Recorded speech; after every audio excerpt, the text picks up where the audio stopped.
Now I started this video halfway into it because I realized, like, after much research, there really wasn't anything out there that was detailed about how to do this stuff.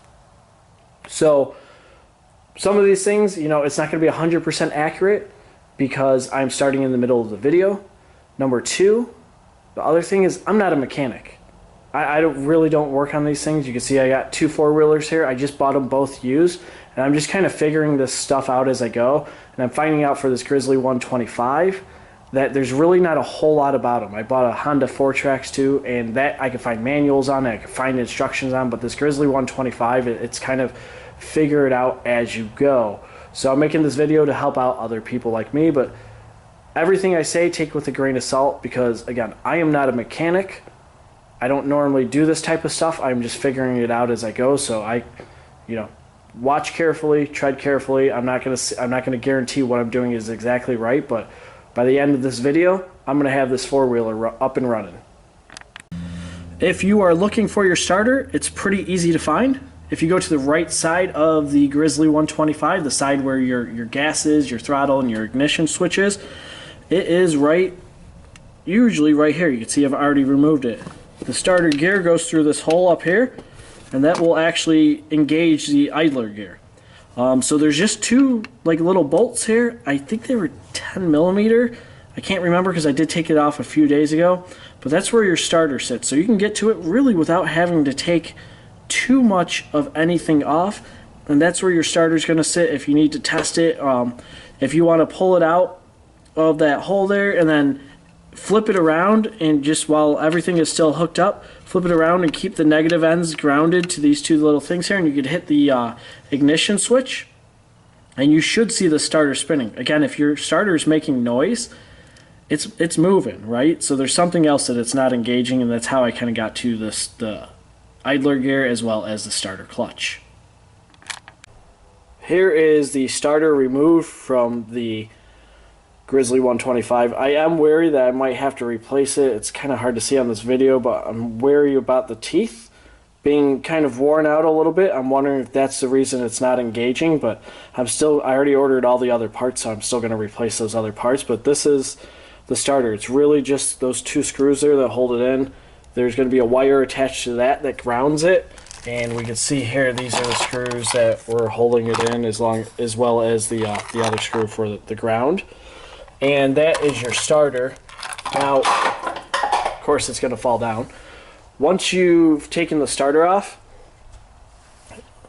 and you've determined that you do want to replace the starter clutch and you want to replace the gear idler or the idler gear, again, everything I read said if you're replacing one, you should replace the other, because they wear together, and it just makes sense. It's either going to be an extra $50 or an extra $100, but before you do that, I did drain the oil. There was really no need to drain the oil, so I wasn't sure. I drained it just in case. I didn't think I would have to, but I did drain it, so that's just the oil plug there. But here we have the crankshaft cover.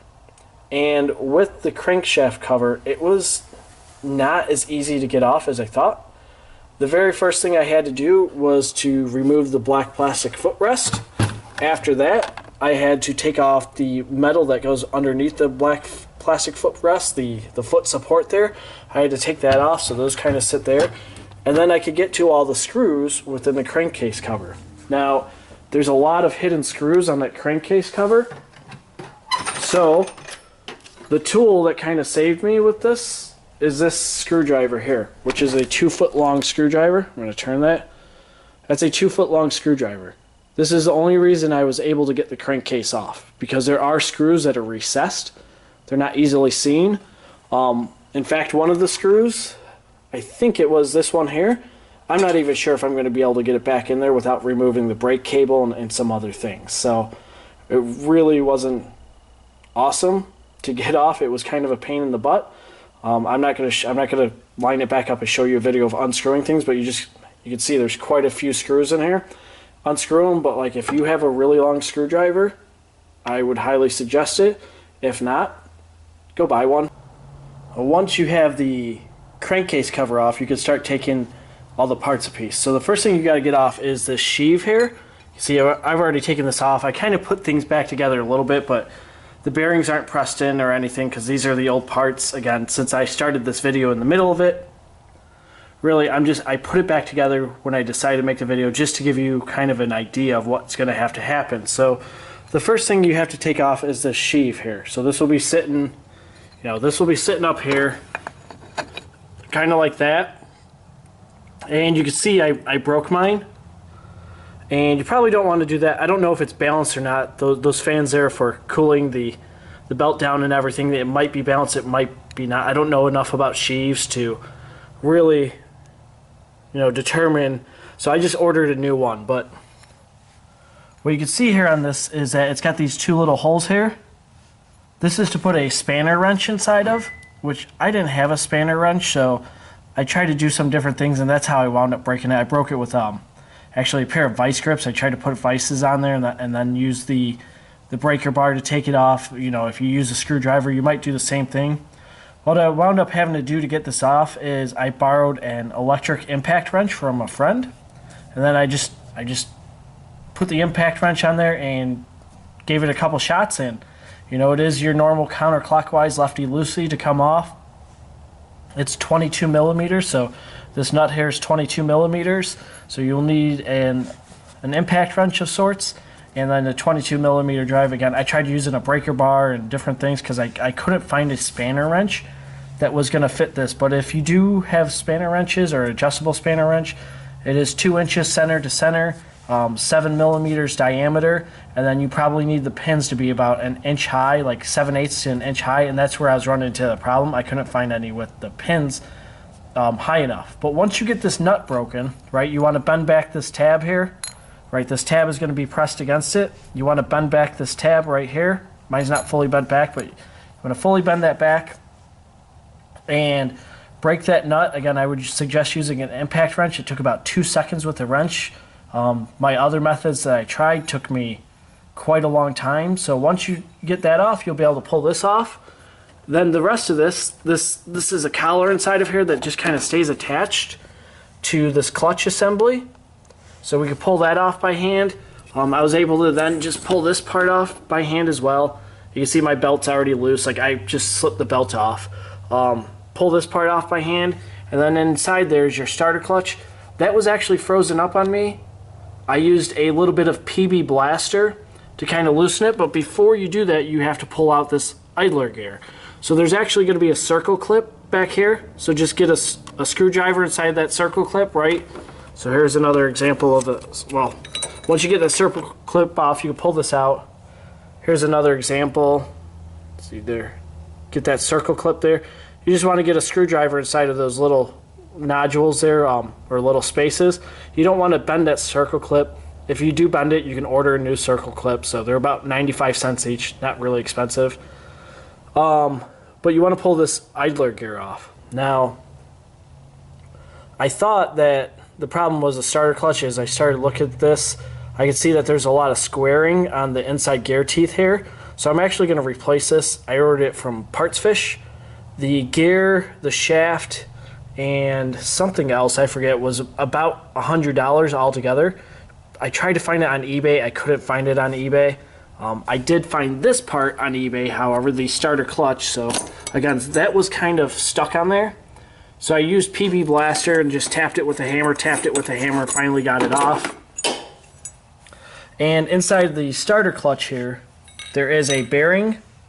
So I had to use like one of those pin pullers. I'm not sure what they're called again. Oh, this is the washer, I'm sorry. There is a bearing as well that sits inside of that starter clutch. So you got to pull that off too. So this bearing was sitting inside of here. We had to use a tool that will allow you to take the circle clip that's around that I'll show you in just a second.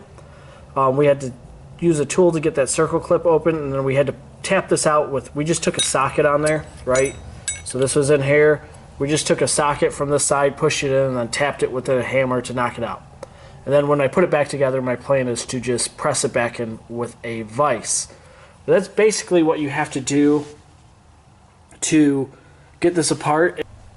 Here's a picture of the clip that holds in the bearing for the starter clutch. So you can see those two little holes there. You need that tool, the pin don't know, I'm not exactly sure what it's called. I'm going to call them pin pliers, because it basically, you set the pins in there and then you squeeze it like a pair of pliers, and it should, you know, contract this together, and then you could pull it straight up.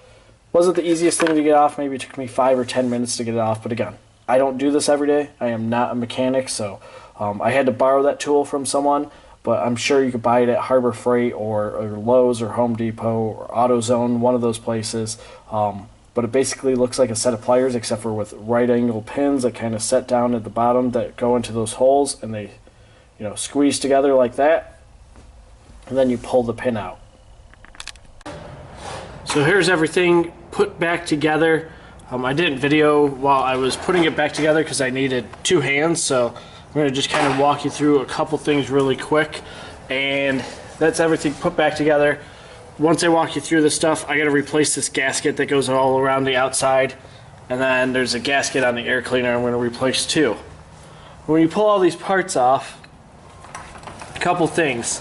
The bearing, here's the old bearing that sits inside of here. That you could tap in with like a ball peen hammer or something like that, or anything, a tapping hammer or whatever. So that one you could tap in. This bearing that's inside of here, there is a bearing in there. You'll have to look at it. There's a thick side of the bearing. So there's the thick side. And then on the other side, it's a thin side. So you got to put it in the right way. It needs to be flush. But this one I actually had to press in with a vise. So you might need a vise to press that in. And I actually took 2 guys to do this, because one, I had to have a friend hold it still while I kind of closed the vise. It was kind of a pain in the butt, but you know, that is the 2 bearings that you'll have to do. So the big one can be done with a hammer, the small one you need a vise. When you are putting all this stuff back together, one of the things, you know, just make note of what you're doing when you're taking it apart. Make note of how you're taking it apart and everything. The big wheel in the back, the big gear, that goes in first. Then your idler gear goes in next. Then the clutch goes in. And then the sheave goes last, and obviously the belt goes before the sheave. One of the things on the schematic is it showed that there was a big washer in between the sheave and the clutch, or the flywheel and the clutch. And that's not where that washer actually goes, because I tried to, you know, I forgot how I had taken it apart, so I was just looking at the schematic to put it back together. And the big washer, I don't know what else to call it, it's a big thick washer, it goes inside of here. So this is part of the clutch assembly, right? This kind of all goes together. That washer sits in between those 2 parts, and that's not how it shows it on the schematics. Like if you go to one of the websites that sells OEM parts, so the big fat washer doesn't go where the schematic says. It goes between the starter clutch and this gear here. So once you do that, again, the big gear first, then the idler gear, then the starter clutch, then the belt, and then the sheave. One thing with the belt is, if the belt isn't sitting in this pulley correctly, see how it's pretty much flush there? If that belt doesn't sit in that pulley correctly, you will never get it around this end. Trust me. I tried 3 or 4 times and I couldn't figure it out, and then I realized, oh, the belt wasn't sitting in the pulley on this end, and you're gonna move it around and stuff, so it's gonna come apart. But that's pretty much it. Once you put in all this side, then we can go around and take a look at where the starter goes back in. And there's your starter. Kind of showed you where you pulled it out before. So you put that starter back in once you are done putting in the idler gear and the starter clutch and all that. So that's pretty easy. It's just those 2 bolts down here that we put back in, and then we reconnect this ground wire at the top. You know, you got to fiddle with it a little bit to get it to get the gears to engage, but it's pretty simple to put back in. Alright, so here's everything back together again. If you're replacing your gasket, it's kind of a pain in the butt. You want to use this stuff here, the Permatex number 2 non-hardening former gasket sealant. You put that on, smear a little bit on to stick that paper gasket on there, otherwise it's not going to stay up while you're trying to put the crankcase cover on. So use that to hold the gasket in place. Couple little things here. There's a screw back in here with a wire attached to it that gets grounded there. I don't know if you can see it or not. There it is. That's really hard to get in place. That was the first screw. Well, I put a screw in and then I put that one in first, or second I mean, because that is a a tough thing to do by yourself. You got to just kind of manipulate it until it works. The other place where you're going to have a real issue is underneath here, where the foot peg is. There's a screw back underneath. I don't even know if I can get it on camera because it's kind of hidden. You'll find it because you would have taken it out. But there's a screw somewhere back in here, and it's underneath there. It's super hard to get to. What I used to put that in was I used a retractable grabber. Here, get in this. So one of these, grab the screw, put it in the hole, open it back up, slowly took it out, and I got my Phillips on there. Well, again, you need that long screwdriver, right, that I was talking about at the beginning. That long screwdriver to kind of get in there and put that in. So that's it, and then we put the air cover back on. Everything's put back together. So the question is now, is it gonna start? I'm not sure. So we'll turn this on, and it should, if I did everything right, should crank over pretty quickly. So let's try it out. There it is. Everything works back together. Last thing is to put that foot plate back on and then put the plastic back on, and we'll be ready to ride. So if you're like me, you don't know really what it is you're doing, you're not a mechanic, and you need to replace the starter clutch on an 07 Yamaha Grizzly. I'm sure the 06 and 08 and all that stuff is really close to the same. Hopefully this video helps you. That's it. Thanks a lot for watching.